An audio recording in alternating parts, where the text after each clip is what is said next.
Hi friends, good morning. మీ గౌరీ చెప్పే కథలకు స్వాగతం. మరి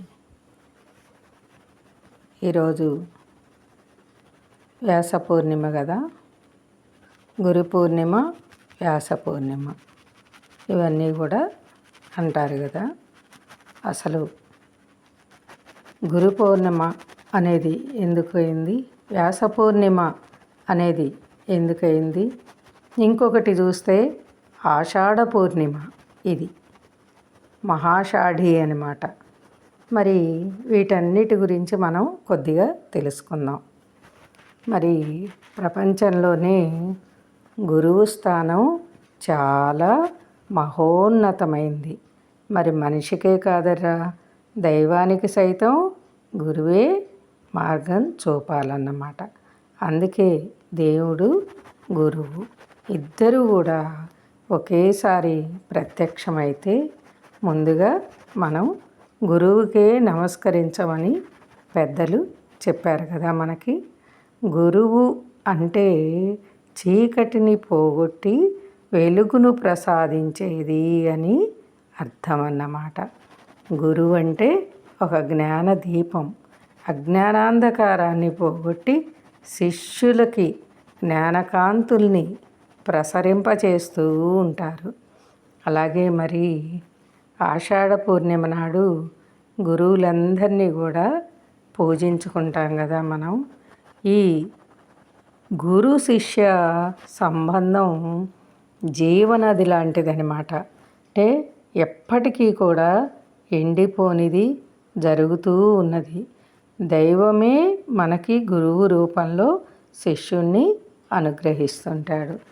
గురువు చెప్పింది కానీ అక్షరాలా పాటిస్తూ ఉంటే తన తరువాత తరాల వారికి గురూపదేశం అందించి శిష్యుడు ధన్యుడవుతాడు. మరి లోకమంతా గురువులే అయిపోతే తన అసలు గురువు ఎవరో వెతికి పట్టుకోవాల్సింది శిష్యుడే. మరి ఎంతోమంది గురువులు ఉన్నారు కదా. ఇప్పుడు అసలు గురువు ఎవరు అనేది వెతుక్కోవడం మన కర్తవ్యం. మన గురువు అనేవాడు మనకి ప్రత్యక్షంలో అలాగే పరోక్షంలో కూడా కాపాడి ముందుకు నడిపించేవాడే అసలైన గురువు. మరి గురువు మన జీవితానికి ఒక శాసకుడు అనమాట. అంటే శాసించేవాడు అని ఎవరన్నారు మనకి?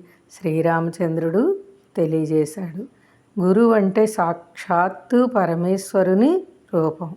మరి సృష్టికర్త అయిన బ్రహ్మ ప్రజాపతులను సృష్టించి లోకానికి ఇచ్చారు.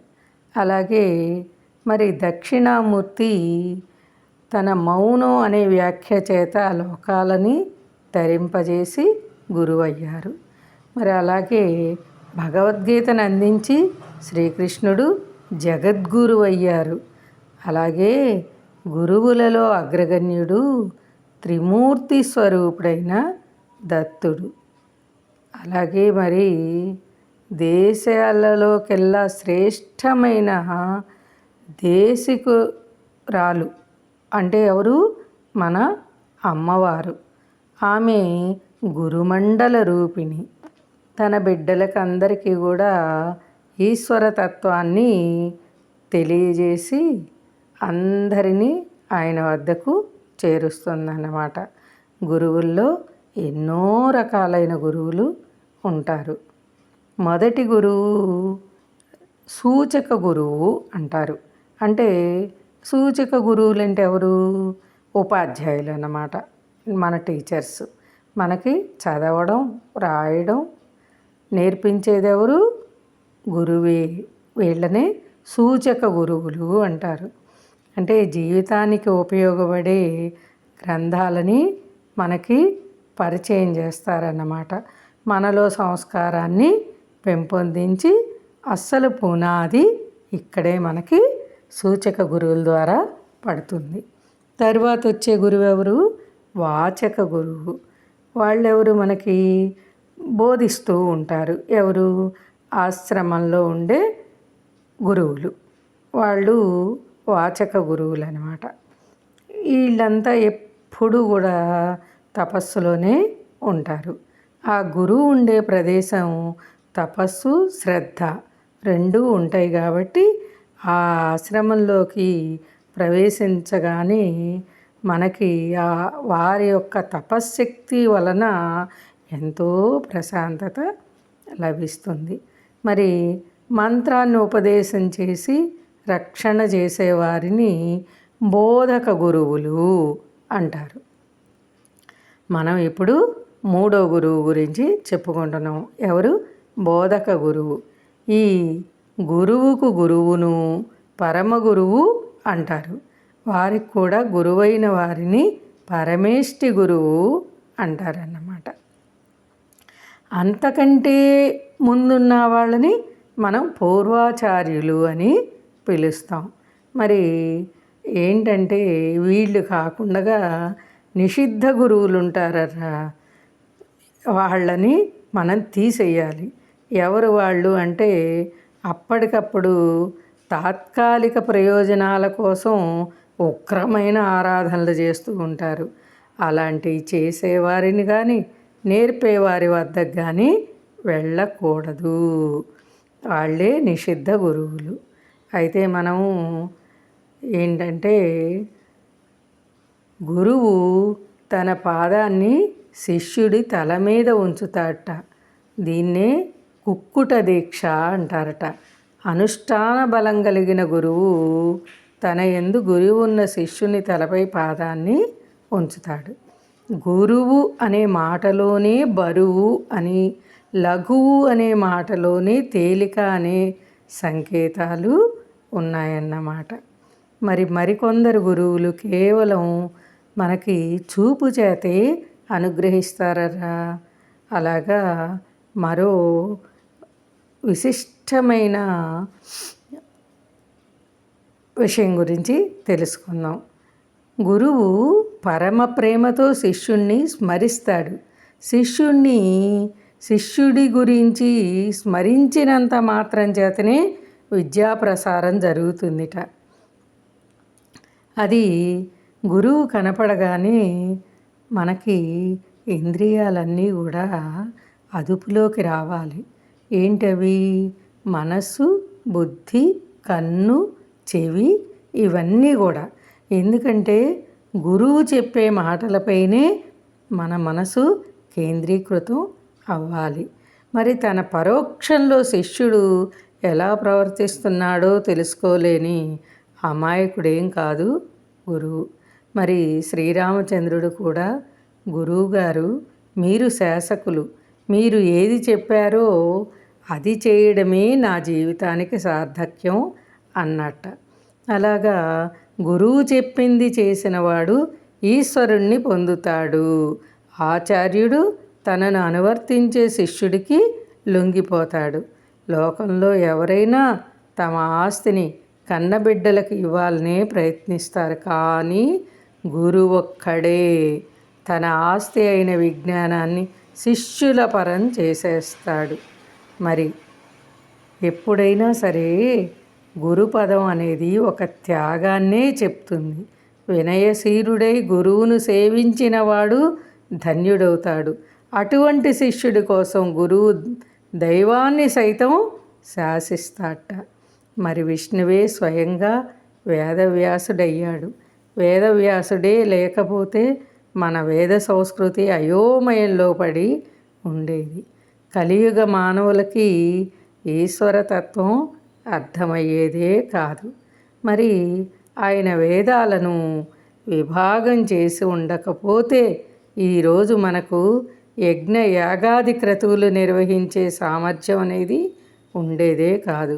18 పురాణాలను, భారత భాగవతాలని, ఉపనిషత్తుల సారాంశమై మరి భగవంతుని తత్వాన్ని తెలియచెప్పే బ్రహ్మసూత్రాలని అందించినవాడు వేదవ్యాసుడు. అటువంటి వేదవ్యాసుడు దుఃఖితుడై ఉంటే నారద మహర్షి ఆయన దగ్గరకు వచ్చాట. వస్తూనే అద్భుతమైన మాటలతో ఆయన్ను సంబోధించాట. ఏమని? వ్యాస మహర్షి, నువ్వు బ్రహ్మతత్వ నిర్ణేతవి, భారతమనే కొత్త వేదాన్ని రచించావు. కామాది అరిషడ్వర్గాలను జయించావు. గొప్ప యోగాన్ని నేర్చుకున్నవాడివి. ఏంటి ఇలా సామాన్యుడిలా బాధపడుతున్నావు? ఎందుకిలా చిన్నబుచ్చుకున్నావు అని అడిగట.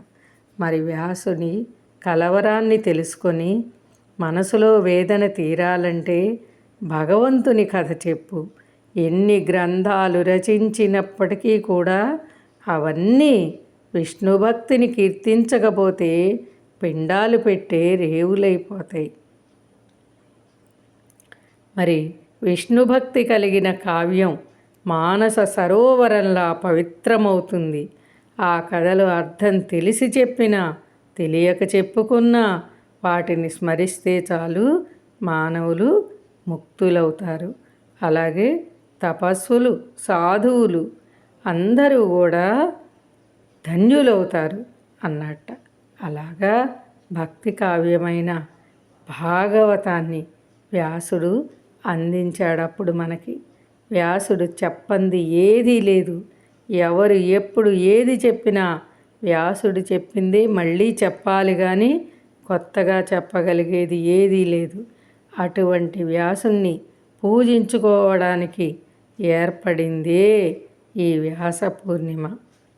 మరి ఎవ్వరూ ఏ పండుగలు చేసుకొని ఆషాఢమాసంలో పౌర్ణమి నాడు గురువును పూజించే సాంప్రదాయాన్ని ఏర్పరిచారట మన పెద్దలు.